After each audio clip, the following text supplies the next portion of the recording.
Howdy Cup and welcome to another episode here for the Funkit Pod, Mindful Media and Communication. And today we are talking about, well, something that aligns perfectly with the Funkit moniker of this podcast.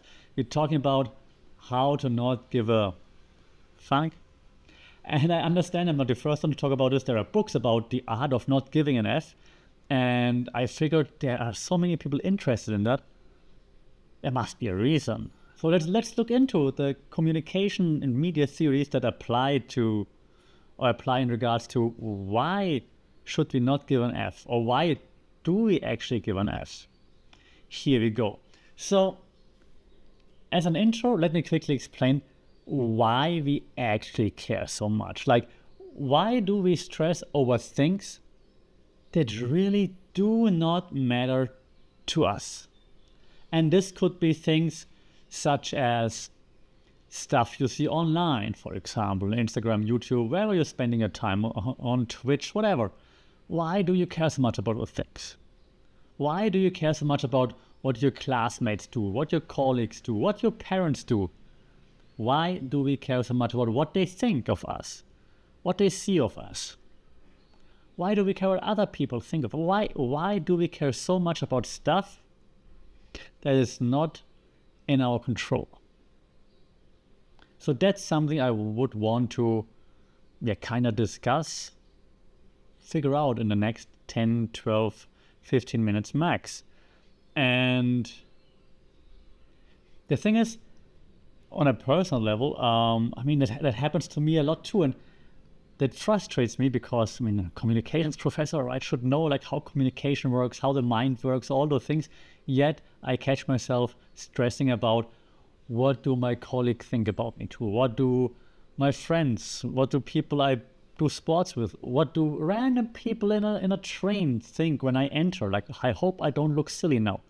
Why do we stress so much about those things, right? So the goal that we share, hopefully right now, is to care less. And caring less in this case does not mean indifference. It doesn't mean like I don't care about anything. It's about setting or being intentional about what to care about and what not to care about. And I think that's the secret to it. Being more intentional. And as you know, what I try to do with this podcast, I try to explain some theories that are out there, media theories, communication theories, sometimes a little bit of psychology, to understand why things are happening. And in the case of like, why do we care so much? There are actually a few like common media and communication theories that really help us understand like why our brains work the way they do. So one, and we discussed this one many a times, is a theory we call agenda setting theory. In this case, right, so agenda setting means the media outlets that we follow, that could be news outlets, that could be TMC, that could be the influencer that you follow, that could be the university that you follow, it could be your employer, the brand you follow, even the friends that you follow. They all have agendas. We all have agendas. And the more people talk about some certain topic, the more important it becomes to us. And here, for example, if the media talks about, I don't know, Elon Musk the whole time, we're thinking, oh wow, it's really important what Elon Musk thinks.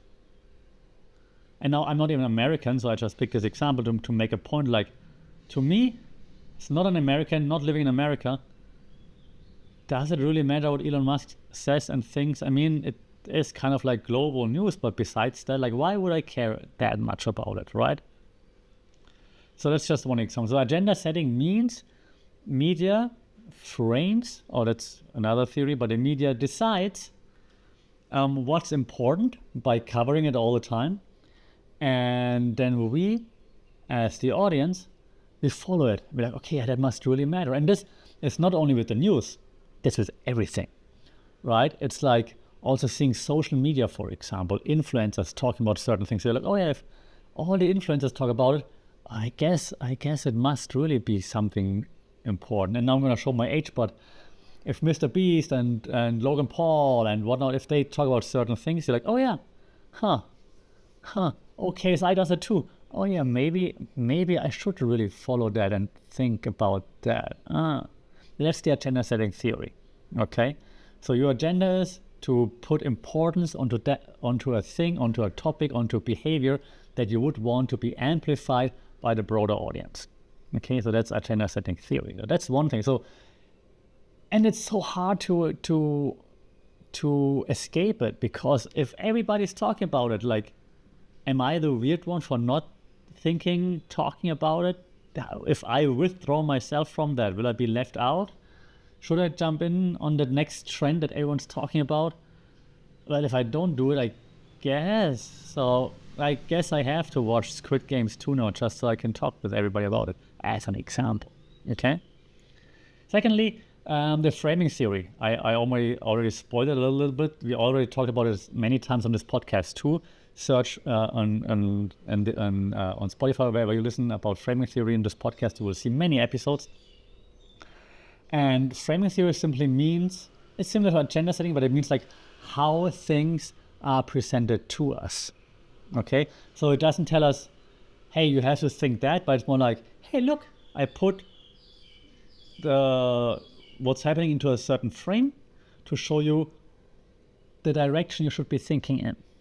For example, at the time of recording, this past weekend, great podcast with you one, by the way, this past weekend was the NBA All-Star weekend. And I used to be a huge basketball fan.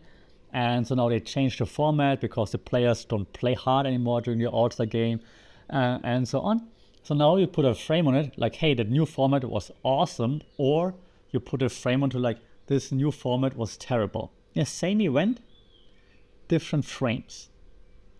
And this also influences us. So not only if you're a basketball fan in this case, but yeah, the news put frames on certain happenings.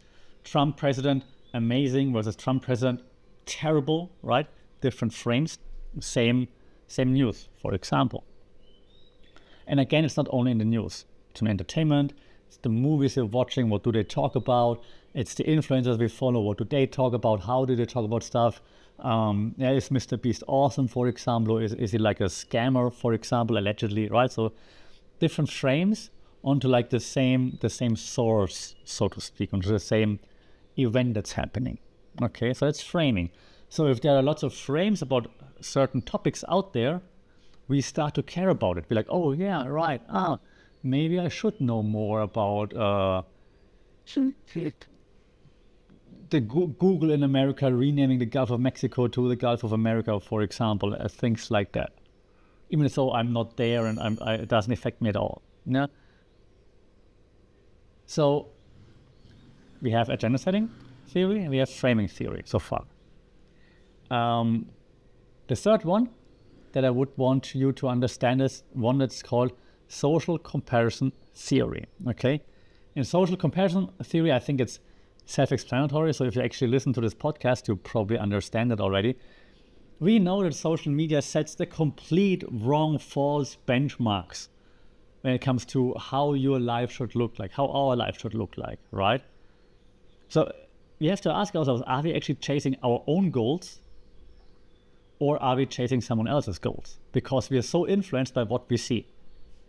Right? We call this also then in media theory, we call this an hyperreality.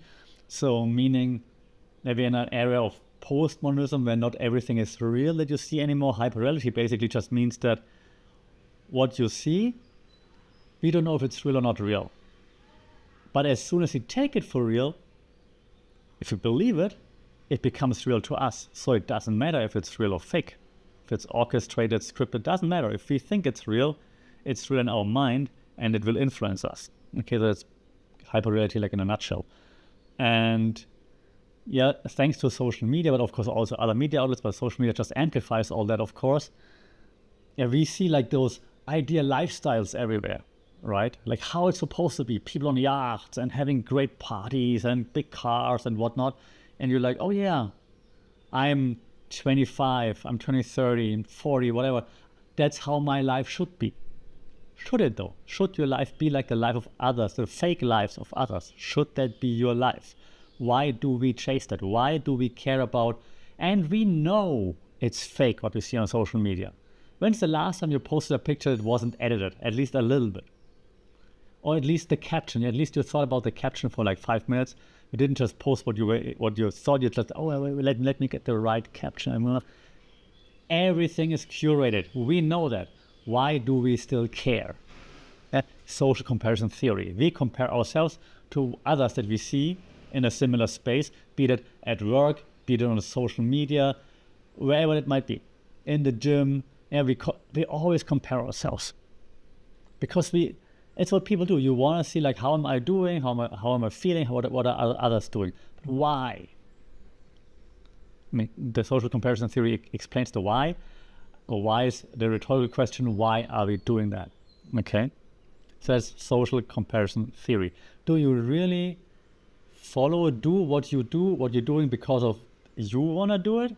Or because people around you are doing it, you feel like you have to do it, and so on. You feel like you have to fit in and stand out and whatnot. Social comparison theory. The last one, and then I move on from the theoretical part a little bit, is just look at the algorithm. And I mean, thanks to AI, that's of course crazy enhanced now. Social platforms in particular, of course, they reinforce outrage cycles. So what you engage with, you get more of. So if you engage with fitness content, you get more of it, and then quite likely you get more like jacked and bigger and stronger, and you're like, oh, then should I be looking like this? Like I'm the same age, and then of course we're doubting ourselves again, and we care about like this way too much again. And that's not only with fitness, it's with anything, right? With success at work, studies, friendship, relationships, whatever it might be. Like, hey, look at this relationship. Oh God, I have all that. Oh, look at this cute proposal. Oh, why don't I have that? Yeah, and then you engage with it, you get more of it. So this is also one of the reasons why we see content that isn't really helpful to us. Even though it's like, oh, cute in the moment, if it keeps happening, agenda setting, framing theory, you look at it as in a certain way, thinking, oh, this is how it's supposed to be, even though it's curated. Okay, so that's important to understand here. Okay, so that's like, why do we care so much? And I already spent way too much time on that, but it's like, why do we care so much? And now I want to let you know, like, why is it so hard to stop caring? I ask, like, now after every theory, I ask, like, why, right? The rhetorical why. And the thing, I'm going to add 2 more theories, and then I tell you, like, what we could be doing. 2 theories for the why is it so hard to stop caring. Well, one is what we call the cognitive dissonance theory. Okay, it's also a communication theory. And this theory tells us that it's hard for people to admit that they're wrong. Now, we defend bad decisions all the time. Why? Because we don't want to admit that we're wrong. So if we do something that's not in our best interest, like, I don't know, but I think it's okay, and I really wanted this and really wanted to do that, and I didn't do it because of them, because I saw it online. I really thought it's a good idea. You buy something that you're not supposed to buy, right? Oh no, it's actually, maybe I can use it. Or you go on a trip you shouldn't be going on, or you, I don't know, buy a new car or buy a concert ticket or whatever. And you're like, I just, you never say I did it because I saw it on social media. You say, no, I think it's really a good idea for me to try this right now. Right now is the perfect timing for me to try, because it's the end of February, and so that aligns with my horoscope. But you know how we find excuses for everything, right? We never admit that we're wrong, that we made bad decisions, that we were influenced by social media, advertisement, influencers, what we saw on TV, whatever that might be. We don't want to admit that. So we always find reasons to say, like, no, it's my decision, and I think it's a good decision. And admit when you're wrong. It's okay. Everybody's wrong at times. No one's perfect. No one should be perfect. Break out of the cycle. Do it. You can do it. And I'll tell you in a second how. Okay. And one more quick callback to 2 minutes ago. AI, algorithms, reinforcement loops. Right, algorithms, and I know that you know that. Otherwise, you wouldn't be listening to this podcast or even watching it. If you're watching it, you're a real one. I appreciate it. Leave a comment if you're watching it on Spotify. Actually, I would be curious to hear or read how many people are watching it. So algorithms, algorithms, they create echo chambers that make everything you watch feel urgent. You're watching something, you're like, oh my God, wow, what this? And then you spend 30 seconds on it, and then the algorithm is like, oh, you just engaged, you watch this for 30 seconds, let me show you more. And you're like, oh, and this too, oh my God, and then you're in this echo chamber and you're not getting out anymore because social media wants to keep you in the echo chamber. Why would they let you out? If you're in the echo chamber, you're engaging, you're interacting, you're sharing, spending time, watching ads, making them money, giving your data away. Yeah, echo chambers are great for the platforms, terrible for us, and we need to break free from those echo chambers. Should be a shirt. I'm my own echo chamber. Break free. Okay, break free from those echo chambers. Don't let them being the platforms, control you. Okay? Important takeaway. We are all in echo chambers all the time. We need to break out. Okay? We need to break out of those echo chambers. Don't keep being stuck in there. And we all know we are in echo chambers. Everybody is in echo chambers because it's easy. Agenda setting, framing theory, I explained it earlier. You need to be active to break out of those. Okay. So how do we do this? How do we break out of giving an F about stuff that does not benefit us? And well, there are different approaches, and I only want to give you 3 very quick. We call this the 3 buckets method, also in those books, but also when you talk to psychologists and things like this, it's usually one of the first things that you learn. Okay, so first of all, you have to reframe what you pay attention to. Okay, so first there are things that we call non-negotiables, right? So what goes into the bucket that's non-negotiable? That's the most important thing to you. For example, health, relationships, and maybe, hopefully, the values that you stand for. Okay, so those are the things that you say, okay, that's non-negotiable. I take those things, put them in the non-negotiable bucket. This comes first always. I will always care about those things because it really matters. Health, relationships, my values. As an example, you can put other things in that bucket, okay? Okay. Then bucket number 2. Situational stuff that you have to get done, work obligations, for example. Worst thing ever, social commitments. Yeah, so this goes into the situational stuff. Okay, shouldn't be the most important priority, but I do have to get it done. Okay, so non-negotiables, situational stuff, and then last bucket is the bullshit distractions. Oh, now I'm getting demonetized on YouTube. The bullshit distractions. Yeah, trends, people pleasing, petty arguments just for the sake of being right, even though it doesn't really matter. Do you spell color with O-U-O-O, for example? Right? Those petty little things. Who cares? Does it really help you? Does it make you feel really better if you're right about the spelling of something or calling something whatever? Does it really? Is it worth the argument with your friend, your partner, your colleague, whatever? Is it really worth the argument? Or can you just let it go and then everybody's happier? Right, so bullshit distractions. So one more time, non-negotiables, what really matters to you, situational stuff, things you gotta get done for whatever reason, work, social commitments, and so on. Bullshit distractions, following trends. Why? Yeah, people pleasing. Why? Yeah, petty arguments. Why? Okay, get rid of those things. The bullshit distraction, put it there, throw it away. Okay. What I like to do in this case, and I had to learn this too, is checking myself. So I'm telling you to check yourself. Nice. Check yourself. Will this matter in the next 6 months? 3 months maybe even only. Will this matter in the future? Then you see if you should care about it. Okay? And now we're coming to an end. Here are just a few takeaways of how to actually give fewer funds without being a jerk, okay? Because you could always say F off to everything and everybody, but we don't want to be jerks, right? So 3 steps again. First, unsubscribe from external pressure. Why succumb to external pressure? Like, there's no good to what do other people, why can they decide what bothers you, what you should be thinking of? They should not. How dare them, Greta Thunberg voice, how dare them, politicians, how dare them think they can decide what you care about, what you spend your time on, what should be on your mind. That's no one else's decision but yours. Okay, so unsubscribe from external pressure. How?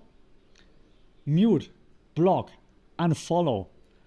Over the past 6 months, I probably blocked, muted, and unfollowed more people than over the past 20 years on social media, probably. It really helps. It makes you feel like you're in charge and you are in charge. So do it. It's self-care. It's not avoidance. It's not like, oh, blocking someone is avoiding them. It's self-care. Why would you have a bully themselves into your time? Why do you let them steal time from you? Right? Time is one of the most valuable things that we have, and it's never coming back once it's gone. It's cliche, but it's true. So don't let others bully you to give them your time. Mute, block, unsubscribe, unfollow. Hit that button. It's actually liberating. Okay. Your homework right now until the next episode comes out: block 5 people, unfollow 5 people. Okay, mute 5 people. Get rid of them. Time is for you to make of it what you want, not for them to take it from you. Okay. Second step: use the pause rule. That's really something that I learned with talking with psychologists. Really helpful, because I used to react very quickly because I thought like, hey, well, I'm arrogant, and so I thought I'm smart-ish enough to argue with everybody. I was like, yeah, let's go arguments. I got it. I can out-argue almost everyone. But is that really necessary is the question. No, it's not. It just pisses you off. It pisses the other person off. Like, why would you do it? So the pause rule is simply like, hey, before you react, before you go like, just, hey, ask, just take a step back, quick pause. Ask yourself, does this really need my input right now? Do I really need to give input, and do I really need to like stand my ground right now? Or does this A, not add anything? Does it not help anyone? Does it add more fuel to the fire? So pause. It's so simple. And first when I heard about it, I was like, that is stupid because it's so simple, but it really helps. And don't just shoot back right away. It's not a duel, okay? So be like, okay, let me quickly think about it. Okay, stepping back, not mad. Maybe the other person didn't mean it like that. Maybe they did. Doesn't matter. Do I need to start an argument now? Or can I just step back, move a little bit away, and then reply, if I have to, in a more constructive manner? Okay? So that's very, very helpful. So first, unsubscribe. Second, use the pause. Last thing, boundaries. And it doesn't need to be huge boundaries. It could be even micro boundaries. You know, something like, hey, can you do this for me now? And you're like, well, let me check. Let me get back to you. I'll get back to you. Do not overcommit all the time. One more time, time is your currency. It's what you have. It's the most important thing. And if you give away your time to everything and everybody because you try to please everybody, like, yes, I can do that, I can do this, I can do that, I can do this, it will stress you out. It will freak you out. It will make you be anxious. Okay? So try to avoid overcommitting by setting micro boundaries. You don't have to say no to everything all the time, but saying like, well, let me check, let me get back to you, let me think about it, let me check my calendar, things like this. And then you say either, okay, I can do it, or after you thought about it, you just say, maybe not this time. I'm a bit booked right now, a bit stressed right now, maybe not this time. Okay? So unsubscribe from external pressure, use the pause rule. Micro boundaries really help to give less Fs. Okay? And to wrap it up, I think giving less Fs is really about kind of like a mindset shift, if you will. Okay? Because it shouldn't be like a passive thing. It shouldn't be like just running away and like not confronting or handling anything. It should be more intentional. I actively do not care about this. I actively do not spend time on that. Okay? So if you will, like the mantra could be like, giving an F is like a privilege. If you want me to give an F about the stuff that you want from me or that you want to talk to me about or whatever, make it worth it. Yeah, so spend your Fs wisely. You have a finite amount of Fs to give. Give them away wisely. Okay, and the last theory here that I want to introduce, or that I want to remind you of, is what we call the use and gratification theory. You're probably familiar with it if you followed that podcast before. Use and gratification means that we spend time and focus on things, media content, for example, that helps us, with gratification or with what we are looking to achieve. For example, if I look to be entertained, I might watch a sitcom. Gratification right there. If I want to be educated, I might listen to an interesting podcast. Gratification right there. Okay, so the use and gratification theory basically decides what we spend our time on. And if we are more mindful about where and how we spend our time on, then we give less Fs, and we will be happier in the end. Okay. So I'm curious now, so what's something that you stopped giving an F about, or is there anything that you plan on stopping giving Fs about? Shout out. It's the @funkitpod on social media, or the comments, of course, if you listen on Spotify, or funkitpod@gmail.com, funkitpod on social media. Do like, share, subscribe. It would be very helpful to reach a wider audience, and we can have broader discussions. It's always very nice and very helpful. So thank you very much to everybody who does that. Thanks to everybody who listened to the very end. You're an OG. I appreciate that. In the next episode, we're going to talk about loneliness in that age of super connection right now. Why do we feel lonely even though we're connected to everybody at all the time? So we're checking this out next week. Until then, as always, stay safe, take care. It's nice having you here. Until next time, don't give so many Fs. So many counts.